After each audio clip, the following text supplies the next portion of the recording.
एक आयत हो रहा है व खलकनाकुम अज़वाजा। इसका मतलब है व्यूअर्स, और उसने जोड़े पैदा किए हैं।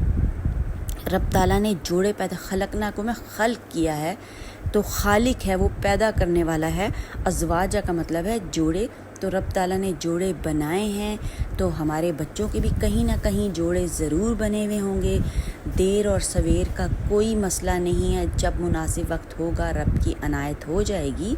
तो व्यर्स कोशिश करने में कोई हर्ज नहीं है, कोशिश करते रहें, अल्लाह ताला को याद करते रहें, तस्बीहात करते रहें। तो माँ बाप से ज़्यादा, जैसा कि मैंने बताया, कोई भी नहीं कर सकता जितनी दिल की गहराइयों से एक माँ और एक बाप अपने बच्चों के लिए दुआ करते हैं ना, जो दिल की अथाह गहराइयों से निकलती है ना व्यूअर्स, बस वो दुआ हमारे बच्चों को हमारी लगने वाली है। मैं भी एक माँ हूँ, तो इंशाअल्लाह व ताला और बहुत दुआएं